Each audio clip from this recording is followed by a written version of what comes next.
Growing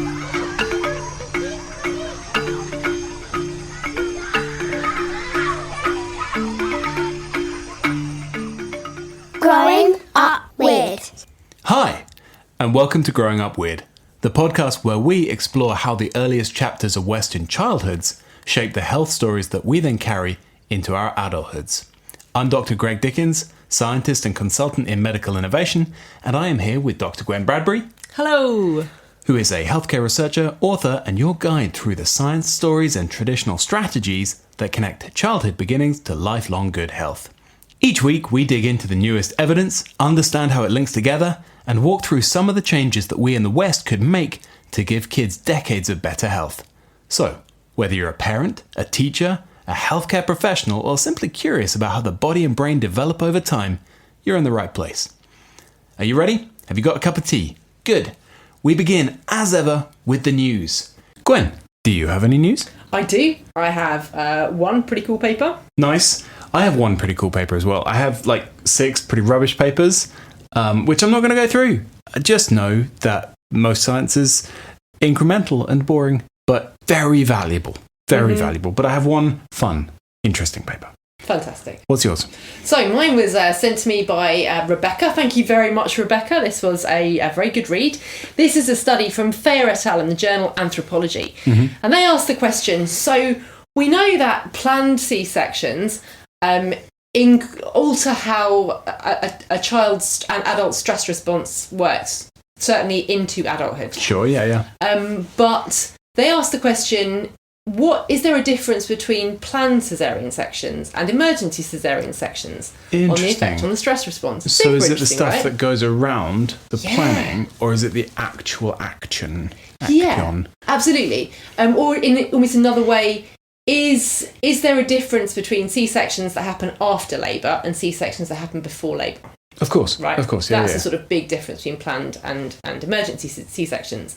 And so what this paper did, it used data from a birth cohort, which means that in quite a lot of countries, they will take a large group of infants all born at the same time, and they will track lots of measures throughout those children's life, and then they can kind of look back on this huge, amazing data set and use it to answer specific research questions. Sure, okay. So this one was done in Brazil, and it looked at data on children aged 4 to 7 and looked at their levels of a hormone called cortisol, which is important in the stress response, during that age, and looked back at how they were born and said, do we see a difference? Okay. And big birth cohort studies are big, so we're talking about 3,500 children in this study, which, as we know, is a good size study. And what they found was that children who were born through planned caesarean section before labour, they had quite significantly lower cortisol levels in their hair, which is kind of tracks cortisol levels over time. That's cool. So they had lower cortisol levels in their hair than both children born vaginally and in children who were born from emergency C-section. One thing they didn't do, though, was check induction, which I think would have been a really interesting control, but I guess induction also does labour. It just doesn't do the prequel to labour. Sure, yeah. But you still have a labour experience. Yeah. So they found that there was no difference in hair cortisol between babies born by emergency C-section and those born vaginally. Sorry, hang on, remind me, at which age? At between 4 and 7. Got it. Age 4 and 7. Yeah. But babies born by planned C-section had much lower levels of hair cortisol. And you're going to say, how lower levels? Isn't that a good thing? Like, less stressed? Or does it mean massive cortisol sensitivity? So it means, I don't know whether it's massive cortisol sensitivity, whether that's the underlying mechanism, but what I understand is that if you have a blunted response to cortisol, it seems to affect how you experience reward and motivation. So it means things like it seems to affect things like cognitive ability, like likelihood of cognitive decline in later life. So this isn't from this study, this is just looking at blunted cortisol response generally. It's typically associated with more neurotic and impulsive personalities. Interesting. It's associated with depression, obesity, eating disorders and addictions. Wow. So there are a whole load of reasons that you want to have a stress response that works well. And what this paper suggests is that actually the experience of labour is important for programming how you how you respond to stress, certainly until the age of 7. And we know there was another paper about 4 or 5 years ago that looked at how university students responded to stress depending on whether they were born by C-section or otherwise, and that found a difference there. So it's not unreasonable to suggest that there's a much longer term effect.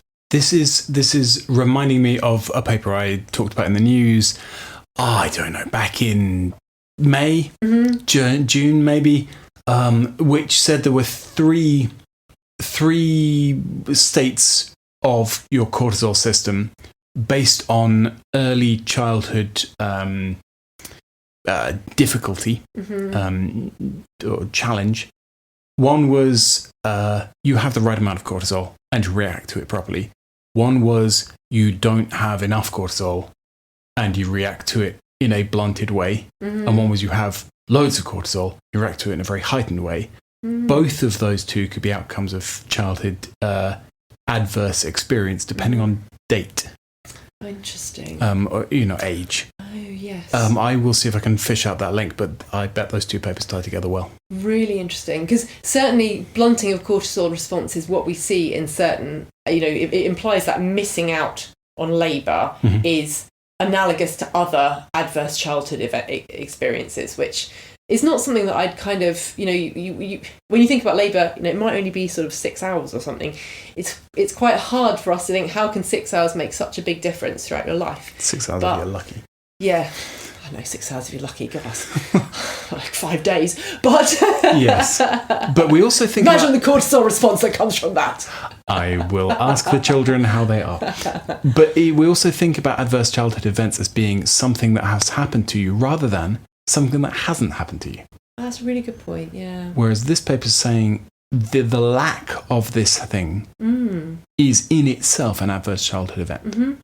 But that also ties in with another paper, one of the papers you were looking at, again, maybe the same one, but where you described that difficulties or experiencing hardship at certain times of childhood was associated with better mental health in adulthood, and experiencing those hardships at other points was associated with worse. Is this the same paper? No, I don't know. I can't remember. I do remember the interesting mouse study on this where they stressed out mice by making their beds wet and waking up with your entire apartment on a wonk. Oh, yeah. You remember the cortisol response studies like that? Yes. Poor mice.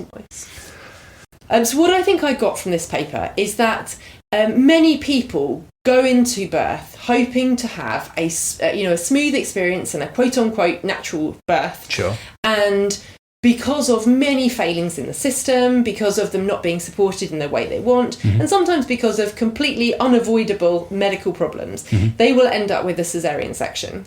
And I think often people go, oh gosh, a caesarean section is terrible. Look, I really didn't want this. Now it's happened. Should I feel guilty? And there are differences. But I think what this paper says is actually, even if you've been through any sort of labour experience, that is going to have effects on your baby that are really profound. So don't beat yourself up if things didn't go the way you planned. Your baby has still got benefits from the experience. That is a very useful lesson to take from this paper. Yeah, I think so. Okay. Anyway, what have you got? I have something light and breezy, something exciting and fun for the new year. Much like your massive cohort study of, you said 4,000 children? Yeah, about that.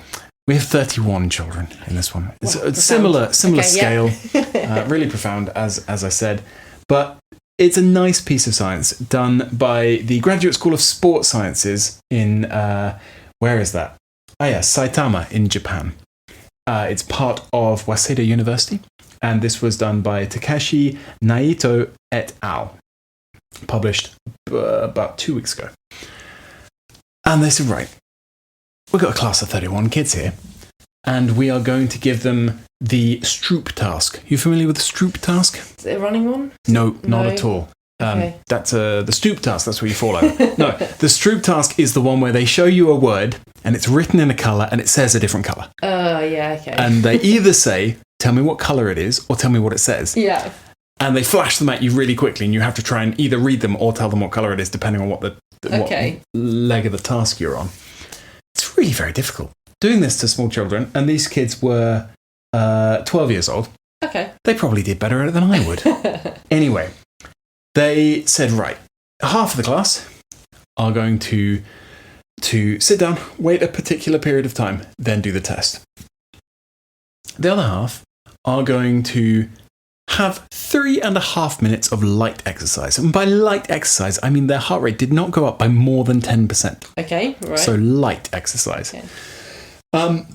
And then you're going to do the same weight, and then you're going to do the test. Okay. And then they switch them over so they could auto-control. And they found they didn't do any better. They were not more accurate. Mm-hmm.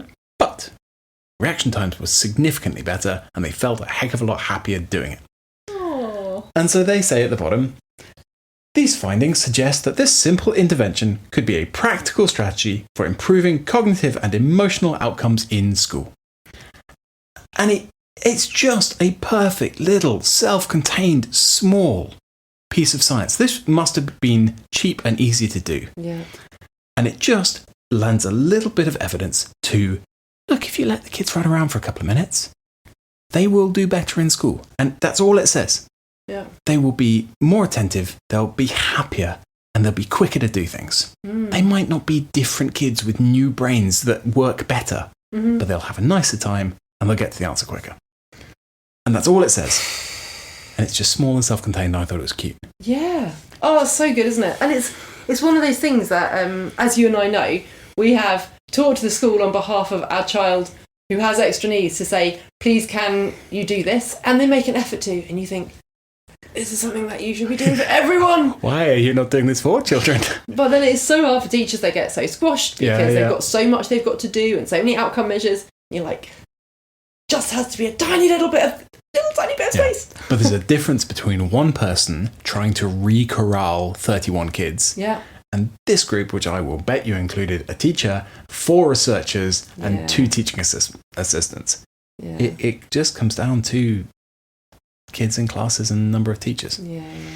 If only we funded schools as well as we fund the army. Anyway, on that light and breezy note, let's get on to talking about your article, which I have read and digested and very much enjoyed. It was a treat reading this article. For anybody who doesn't know, the article is about treats. So, I am going to ask you, Gwen, I'm going to ask you what a treat is. We're going to go on from there to talk about what is the issue with Western treats. If it's all right with you at that point, I am then going to ask about how treats get created, like what makes something a treat in this culture and others. And then I'm going to say, well, how can we use that piece of learning to redesign treats here? That work for you? Sounds great. Start at the top. What is a treat? So, a treat is something that we really want to eat. It's very desirable and that we are motivated to seek out. Mashed potato. I absolutely love mashed potato. I am motivated to seek it out and I really want to eat it. Okay. And do you have it all the time? Yes. Okay, well, if you have it all the time, it's not a treat. What? You don't have that degree of anticipation, that amount of reward. Okay, so there's a scarcity element here. Interesting. I don't get to be Bodger and Badger all day. Very niche joke for my English millennials of a certain age. Okay, fine. So you're talking about something that is motivating? Yeah. Biologically rewarding. It's motivating. Right? Okay, yeah. Something that's fun. Sure. I haven't really mentioned fun, but that is a key element. Tell me more. So fun... Treats are often things that have a little bit of, something you have to do. It might be some ritual, it might be some actually just part of their preparation, but actually the act of eating them is quite fun. So it's not just physiologically rewarding, it's psychologically rewarding. It's psychologically rewarding, yeah, absolutely. Okay. And you said it's not a treat if I have it all the time. Yeah. It has to be often unavailable, because if it's something that you have all the time, you just desensitize to it. Something that is very intermittent is rewarding. So when I worked as a vet and I was training animals and helping owners with behavioural problems in their animals, when we were talking about training, I'd say, right, you need to be giving some small treats when the animal does what you want. And every so often, really unpredictably, you give something called a jackpot treat. And that might be, I don't know, a piece of chicken breast. It might be, I don't know, a tiny bit of pepperami or something else that is, fantastic for dog's health. I'm totally kidding. Please do not feed this to your dog. But something that the dog is just like, oh my goodness, did you see that? That was so surprising. I should do it again because I might get it again. And then you really boost the dog's motivation. A jackpot treat. I'm building a picture of a treat here. Yeah. And the other thing you want is for it to be socially desirable. Even you can have a treat that everyone else looks really disgusted by, but it's never going to be. It's not going to be the same. Okay.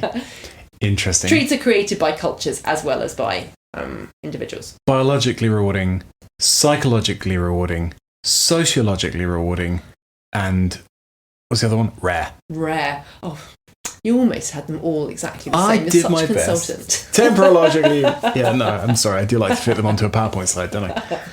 Okay. So that's a treat. That is a treat. What is then? We could go into what's the issue. Mm-hmm. I'm going to jump. I'm going to rewrite my plan that I only just wrote. What? Let's go into this. What is the issue then with Western treats? Because we have treats. You see them in the shop. Yeah. Everybody's saying they're important, but then everybody's also saying they're the devil. So what's going on?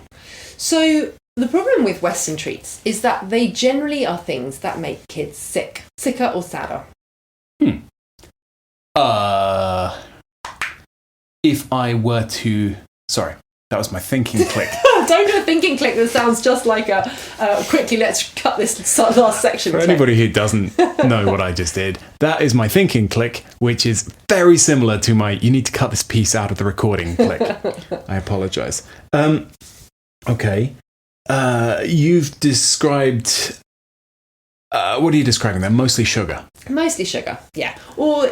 even if not, do you remember we talked about snacks about 6 months ago on the podcast, and we talked about the fact that most snacks are very palatable and they displace other better things from the diet. Absolutely. A lot of treats are what we would call snacks, but less regular, right? The golden shiny snack that you only find every now and then. Exactly. And actually, to highlight almost the difference between this, I once went for a walk with a very lovely friend and her young toddler. Okay. And we were out at the park, and then he suddenly started saying, treat snack, treat snack, treat snack.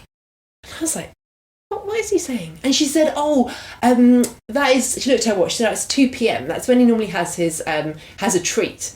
And I said, oh, right. And so she brought out a little packet of chocolate buttons and gave them to the child. And then she turned to me and she said, but he does know it's a treat. Okay. Because he was saying treat, snack. But actually, by the point that you are expecting something at a regular time every day, it's not so much of a treat as it is a snack. Interesting. So that the very fact that we have access to what would otherwise be an amazing treat effectively stops it from being a treat. Do we have less access to treats than our Paleolithic ancestors? Oh, because of the scarcity thing. Yeah, you can't have treats if you don't have scarcity. You've just told me that. Really interesting. I hadn't quite thought about it in those terms. But if we think about, even think about cream eggs. Did you like cream eggs when you were a kid? Bloody love a cream egg, yeah. Okay. I used to absolutely like 12 ways to eat them, 15. But they were only ever at Easter. Right now they are all the time at the little, next to the cashier. Yep. Always cream eggs. And I'm trying to think other ones. Like, you want an ice cream in winter? You have an ice cream in winter. What I want is a simnel cake. During the simple cake. I do. I remember this one phenomenal year that I came home and I said, Gwen, I found one of these northern foods. We'd moved up to Manchester and I said, it's incredible, it's marzipan and it's amazing fruitcake. And she said, yeah, it's a simnel cake. I was like, fantastic. Went back to the shop again to get another one. They're gone. I said, Gwen, what's going on? She said, yeah, it's seasonal food. It's an Easter thing. Yeah. I was so upset. So sad. Someone said to me recently, they have chickens, and they said, well, eggs are a seasonal treat. And I thought, oh my goodness, how have I never realised this? We eat eggs all the time. Eggs are a seasonal treat? Of course they're a seasonal treat. Like, if you have your own chickens lay, and when light levels change, they stop laying. Yeah. Oh, so you have long periods. Yeah, no. Oh my God. That was like, blew my brain. I was like, oh my goodness. Eggs are treats, and we have them every week of the year. How lucky day of the week, mate. Yeah, exactly. Oh my God. Yeah, but so many of, virtually everything would have been available for a very short season. So, in some ways, 150 years ago, virtually all foods were treats, apart from, I don't know, I'm not trying to be disparaging here, but maybe if you're eating turnips for 3 months, the first You term lay off might my have mashed been potato. You lay right off the my mashed treat. potato. But yeah, I mean, when things are only available for a month every year, Yeah. then when they come in, there is excitement, there is anticipation, there is a treat. Yeah. You are agreeing with me that we have less access to treats than our seriously old school neighbours. Temporary neighbours, not spatial neighbours. Interesting. I don't want to paint a bad image of our neighbourhood. We don't live next door to cavemen, much as I'd like to. Okay. So that's the issue then with treats. One is that they displace a real food from the diet. The other is that I would assume very often our culture has built sweets to be treats. Yeah. And the last is that by having too many treats, you don't have any treats. Yeah, and I guess the fact that if scarcity becomes less of a thing, so you can have things at any point, then the ones that sort of shake out to the top are the ones that are hyper motivating, right? Sure. Because if you could have something every day, every week, then the only things you're going to really crave are the things that absolutely hook you. Sugar coated And heroin. that's where, Yeah. Okay. Exactly. Right. So then, is it worth going from there into how do things become treats? Or do you think we've covered it quite well? I think we've covered that quite well. So do I. I think the one thing I would like to pull out is what it can look like if children crave good treats. Because I think it's quite hard to imagine what children could want. This is the story about your mate and the prawns, isn't it? It is my story about my mate. Oh, go on then. Tell us about your mate with the prawns. So I think it's really hard when we think about, let's pull out the classic example. It's kids' birthday parties, right? Everyone's like, how are you possibly going to stop children having a slice of birthday cake at a kids' party? But if you haven't made the cake into a treat, then so that means kind of avoiding it in a critical period. So that's interesting. You are talking about treat as a context for a thing. You're saying that the cake itself is not a treat. Yes. Treat is the hole it fits into in somebody's head. Exactly. Not their mouth, the brain. The hole it fits into in their brain, then the niche, right? Yeah. So you make something into a treat, not in the kitchen, but in how? In how you present it, right? In how you model it. So in where it fits. So you have a treat.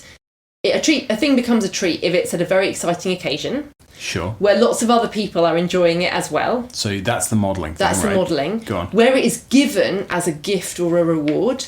So it's a sociologically rewarding. Exactly, it's a sociologically rewarding thing. And often, if there's some fun elements to it, I don't know, like should we say, blowing out candles, singing a song, or some other, it's got a cute picture drawn on it. It's got some ritualised behaviours around it, right, where everyone is joining in and being like, look at this thing. Yeah. Okay. Yeah. So I can see that a birthday cake is a great example of something that is in itself sweet. Yeah. Sure, it has one element of being a treat actually literally baked into it. Yeah. But the other ones, the psychologically rewarding, the sociologically rewarding, the scarcity literally comes once a year. Yeah. That's all layered on top outside the kitchen by our cultural response to this questionable quality sponge. Yes, exactly. And I'm going to flip it on its head and say, imagine... The icing will fall off.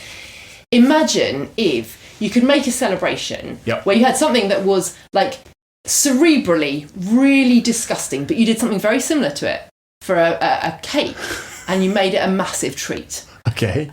And let's just move, say, a month past Christmas to the 23rd of January. Pretty sure it's that day. Burns night. Haggis. Cerebrally very disgusting. I'm not sure how much brain is in a haggis, but I can see where you're going with that. So let's chop up all the bits of bits that you wouldn't eat of a sheep normally. Oh. You mix it with a whole load of oats and some quite strong pepper and some other spices. And you have it with mashed potatoes. Key Peter. That's the main thing. You stuff it into a sheep's stomach. Yep. You steam it or boil it or bake it for a very long time. Yeah. Then you put it on a plate and everyone walks along and sings a song to it. Yeah. And it walks around. Yep. And there's a dinner at a point in the year where you're really having to celebrate because it's really dark and really miserable. And everyone's like, rewarding. Yes, look at this haggis. We will even say a song in an unintelligible language to this haggis. Wow. Apologies to any Scots out there. Apologies to the Scots.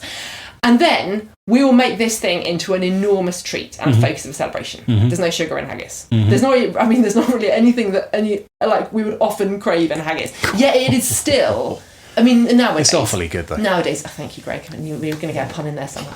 But yet still, this celebration and this ritual and this treat persists. Yep. Right? So what the thing is only a very small part of whether or not it becomes a treat. That's interesting. Okay, cool. Then how do we use what we know now about the 4 elements of treatiness, this treatise and treatiness, to create better treats? Okay, so let's start with the biologically rewarding thing, because I think that is really important, because although my children did just go to the co-op this morning and buy an iceberg lettuce because they think that is a treat, which has absolutely... Iceberg lettuce is delicious. I will not have you knocking at iceberg lettuce. It's just like a kind of... one of the best things. Green ball of wet water. That is like... So, all the best things are a green ball of wet water. You never had an apple?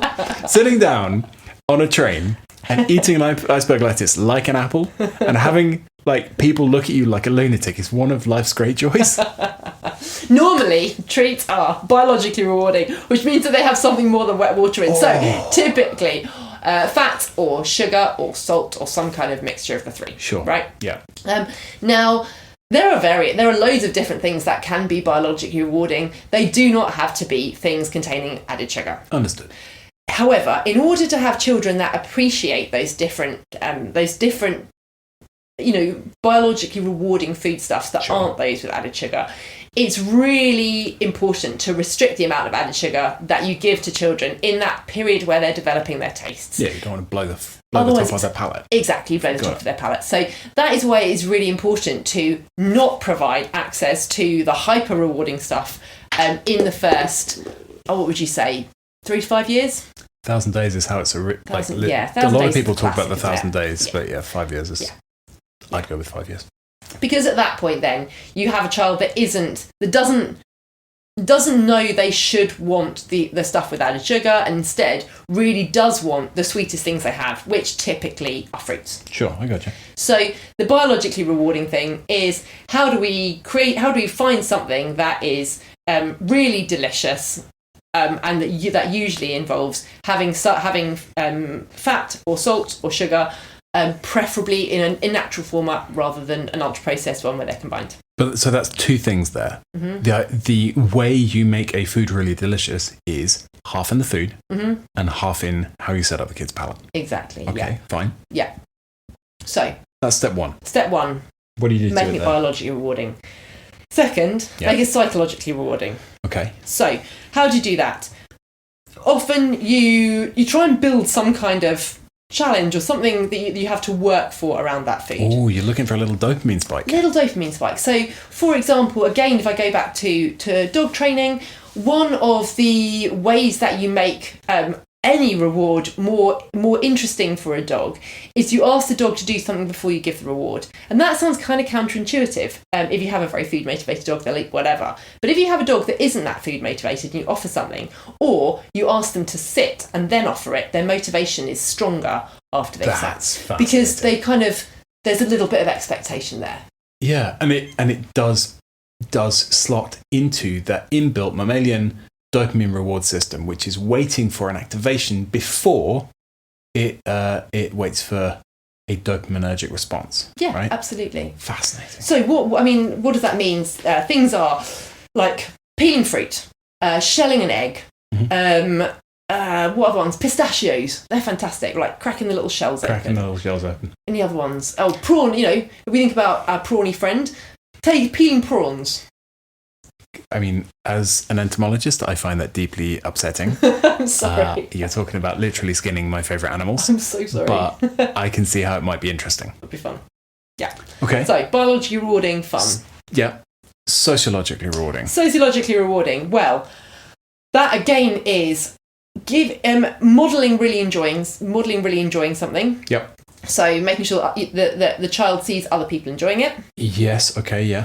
It means giving it as gifts. So Like, yes, actually, of course. it doesn't even need to be to that child, but if the child sees that this is a very valued thing that you give as a gift to someone, you go around to their house with a watermelon, you take them some delicious strawberries to say thank you. This makes it valuable something you as social give currency. is something you want. Exactly, yeah. And I guess that also is something you win, right? Yeah, I would assume that that the competitive edge in a lot of people would say if you can win something, that makes it more likely to be a treat. Yeah, absolutely. Yeah. Interesting. Okay. And also having it as rewards. We have to be... That's kind of what I mean, right? I think that's what you mean by winning. Yeah. Yeah, absolutely. You earn it. It's a reward. Earn it, yeah. But you can tie that to I have succeeded and therefore X. Yeah, exactly. And that's X, the letter, not eggs, the treat. Okay. Last thing then is scarcity. Scarcity. And that's you can tie it to a time of year. What else do you tie it to? Birthdays. That's a time of year. Oh, yeah. For most people. Yeah, that's true. You could, I guess, tie it to... a place. A place, yeah. That's interesting. Yeah. So... We have this when we go to this place. Yeah. Okay. And I guess it doesn't have to be a time of year. It could be a time of term. This is a thing you have after your exams or a thing you have on the first day of term or whatever. Yeah. Interesting. Okay. Four attributes that turn a thing into a treat. Mm-hmm. And you might want to do that to keep other pretty horrible sugary treats or treats that are otherwise bad for you out of somebody's repertoire and make them healthier in the long term. Yeah. Why does it make them healthier in the long term?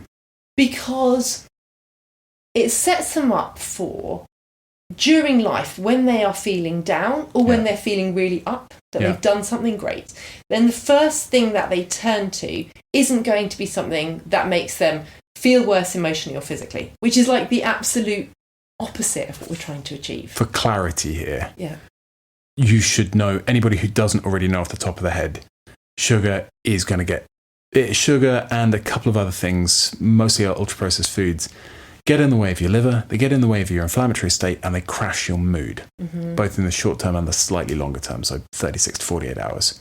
When Gwen's talking about treats that make you feel worse psychologically, am I right in thinking you're mostly talking about sugar here? Yes. Okay. But making you feel worse physiologically could be sugar or any of the other ultra-processed things. Yeah, absolutely. I love it. Can I ask you, Greg? Yes. To tell me. I know. I'd like you to give an example of how we've set up our kids to experience treats. I can think of a whole bunch of things off the top of my head. I'm thinking sloes. I'm thinking fruits from supermarket fruits. I'm thinking blackberries. But how did you think about it? Because we thought a lot about sugar from when they were very small. Yeah, but the treats thing is slightly different from just thinking about the sugar. I used to go to kids' birthday parties when I was a kid. And I remember whatever I gave the person, I would then spend ages thinking, I wish I had one of them for me. And I wanted the kids to have that sort of response to something that would be good for them. And so I thought, right, we're going to so-and-so's party. Fantastic. Hey, you know what we do? And they're like, no, what do we do? Well, it's what you do before every party. You go and get some grapefruit. They'll love grapefruit. Yeah, they will. Okay, fantastic. You only have to do that maybe twice. And a basket of fruit. And you're only spending like 8 quid, 9 quid on a melon and some passion fruits and an apple and a cucumber, because I have a child who thinks a cucumber is the best fruit in the world. I also quite like a cucumber, to be clear. Maybe that's why I like lettuces. I'm always thirsty. Anyway, before anybody accuses me of diabetes insipidus, the fruit then becomes not just a food, but the go-to gift. It becomes scarce because you only do that before parties. It becomes sociologically rewarding because you are giving it and people are excited about it and people go, oh, that's a good idea. And you can hear people go, oh, that's clever. And you'd be amazed how many kids, if you give them a pile of wrapped boxes and a basket of fruit, go, oh, tangerines, and then run off with them. And it becomes, what's the last one? Fun. You build entertainment and interest around it. They've got to pick them. They've got to look at them. It's very easy to make a treat that way. And so I did, because I thought it would be important, and it has turned out to be so. You loved kids' birthday parties. I remember when you were a kid. I really didn't like them, and so thank you very much. You're so mean. But because I totally gave you that responsibility. I would never have thought about giving fruit as a gift, because fruit was always something. Fruit was like the lesser dessert in my house. Like, you might have like a nice dessert that my mum made would be delicious. Yeah. And if not, then there would be fruit. And I remember if there was fruit, we'd be like, oh. That's the opposite of useful. Well, I do very much like my mum's desserts. They are fantastic. And this is because... Yeah. Because they were the really exciting one. But it did mean that for me, even now, I'm kind of take it or leave it with fruit. And so when you said, we should, let's give a box of fruit, I thought, oh gosh, but kids are going to be like, oh, fruit. And then I was like, oh no, they actually seem to really like it. And the parents are like, great, we don't have more like stuff to fill up our house with. And then, I honestly have been amazed at how successful it is. Yeah. And then also because of that, the children, if they have pocket money, they're like, let's go and get fruit. It has been absolutely key to positioning fruit as crackers. Front and centre in their brains. And that was certainly something I would never have thought of. Imagine how you would feel now if it had been positioned as, I am terribly sorry, we haven't got any fruit today. You'll have to have treacle tart. Yeah. You'll have to have spotted dick and custard. Oh, I'm really sorry, there isn't any fruit. It'll have to be apple turnover. And if your parents had managed to pull off the method acting of honestly looking kind of upset, and then looking incredibly happy when there was actual fruit, your brain would be the other way round. It's so weird to think that, isn't it? Because I'm like, I think, apple cake is one of life's absolute, delights. And so the idea of you being like, imagine if it was an apple that your brain lit up for. That's so cool. Yeah. Imagine if somebody hadn't sullied it with flour and butter and all that. You don't know what you're talking about. I... But our kids also don't know what you're talking about, and that is really good. Yeah, interesting, isn't it? Okay, this is good. Thank you for telling me the difference between mashed potato and a treat. Thank you for explaining how you can turn something into a treat and that it's not done in the kitchen, or at least 3/4 of it isn't done in the kitchen, and why we should bother to turn things other than sweets into treats. Do you have a listener question? I do have a listener question, and it's quite a meta one. Let's hear it. Today. So, the question is, well, it wasn't really a question, it was a statement, but there is a meta question behind it. And the statement is, you talked about an article, you talked about a research paper about how having a domineering mother affects the brains of 70-year-olds. Mm-hmm. And the listener said, I'm close to 70, I had such a mother, and I'm not very keen on that research finding. And I thought, actually, that is a really good point, because quite often we read articles, we read research where these are exposures that we've been exposed to. Mm-hmm. They are things that our children have been exposed to because we didn't know about it. And there is a question then about how do you deal with information that makes you feel like you or yourselves are at higher risk because of some choice you may or may not have made that affects them. And so I thought about this quite hard when I was responding to this person. And I'd like to say what my perspective was, and then I'm going to ask you how you deal with these kind of uncomfortable thoughts. I'll have a think while you're talking. So what I said firstly is that it's not helpful to dwell on things you can't change about yourself. So when I read research about things which have affected me and that are associated with a worse outcome, I tend to think, how does this research apply to me? Is the population that the research is done on, how close is that to me? Mm-hmm. And then I think usually when I think about effects, when we read a paper, usually it's not that every single person in that study will have a slightly increased risk. Usually it's that there'll be a small subset who have quite a significantly increased risk. We just don't know who that subset is. And so when I'm thinking about it, I tend to go, right, well, how applicable do I think these results are to me? And what are the other factors or things that I do that protect me from that unpleasant outcome? Yeah, sure. Because that is really important for how I feel about myself and how how I can interact with research in a way that makes me feel interested and engaged and like I'm learning something that I can help other people with without getting weighed down for myself and my children. And so I guess that is how I can separate out. I try to separate out the